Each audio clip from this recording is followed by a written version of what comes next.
Alright, so I gotta tell you guys this. So until this manga series, I was not that big of a fan of Sherlock Holmes, except for the two movies starring Robert Downey Jr. Now, this was just the first taste of Sherlock Holmes for me. I gotta be honest with you guys. I still love the movies. Still to, still to this day, I love the movies. They're really fun to watch still. They're fun if I feel in the mood for Sherlock Holmes. But other than this, I've never really seen Sherlock on screen. I've never watched the show, never seen any of the older movies. Hell, haven't even read any of the original books for Sherlock Holmes. However, as of late, I have actually managed to get an introduction to Sherlock Holmes through a very different medium, which you all are going to learn about today. Alright, let's get to it. Alright, so to be quite honest with you, when I first heard about this manga series, I didn't really think too much of it, to be quite honest with you. However, at one point while I was browsing the bookstore, I saw that the first three books of this series were sitting there in the manga section, and I decided, you know what, I'll give it a shot, see how it goes.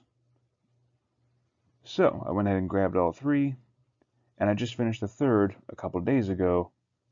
Well, actually, I finished numbers 2 and 3 a couple of days ago. Needless to say, I'm very excited for the next one. I honestly didn't know what I was expecting when I first grabbed these books, but as of now, I'm really enjoying this as my personal intro into the Sherlock Holmes world. Now, let's talk about the series. So, Moriarty the Patriot is a manga series that is based off of the book series. However, it covers a much younger Moriarty and Sherlock Holmes, as evidenced here on this slide. Now, the reason why I feel like this is a better way for me to be introduced into the Sherlock Holmes world is because it helps me to kind of learn more about these characters as they might have been in their younger years.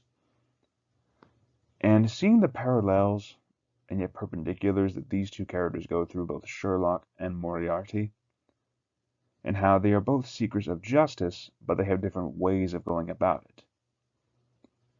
For instance, Moriarty wants to expose the corrupt nobles of the Great British Empire through criminal means by executing the perfect crimes, whereas Sherlock, on the opposite end, wants to do it through the right ways of justice, of exposing these corrupt nobles.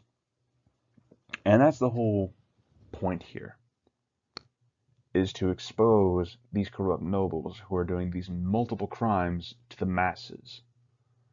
And Moriarty personally has a vendetta against these guys because of the fact that he was raised by a family of nobles who were not good people. So on top of being a mathematics professor, he is also a crime consultant, meaning people will go to him and ask him about the perfect crimes, and he will set it up. And to be quite honest with you, it's a very fun game to watch these two. A younger Sherlock and Moriarty going at each other in a proverbial game of cat and mouse, where Moriarty will perform these crimes and Sherlock will try to solve who's really behind it.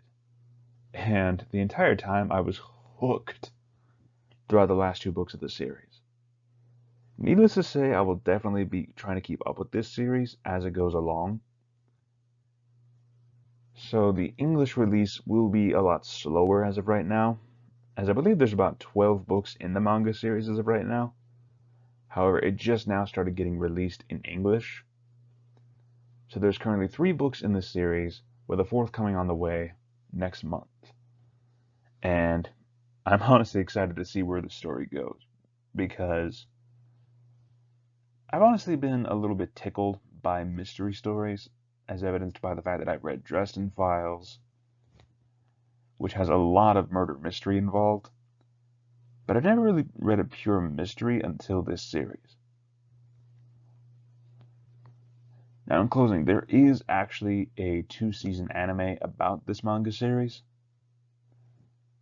I don't know if or when I'll be able to see it, but as of right now, I think I'll stick with the books and see how it goes from there. And like I said before, to be quite honest, I feel like this will actually give me a better introduction to the Sherlock Holmes world, as this provides a better taste for some of us who might prefer to see a younger Moriarty and Sherlock go at each other. Alright, let's move on to the closing here. So in closing, I would currently rate Moriarty the Patriot a solid 8 out of 10. As of what I've read right now, is very, very good. It is very engaging with its mystery cat and mouse game and the way that Moriarty executes his crimes against many corrupt nobles, whilst also setting up mysteries for Sherlock to solve, thereby setting up their major rivalry that comes around further in their years. My only complaint is that it's very, very wordy, which I get is probably the main point of mystery series, but at the same time it can be slightly exhausting trying to read these books, with just how much these characters talk. All in all, I'd still say give it a fair chance. So as of right now, in closing, I would give it a solid 8 out of 10 for what I've read right now. And I can tell you now that I am definitely excited to see where the series goes. Anyways, thank you all again for listening, and I hope you have a good day.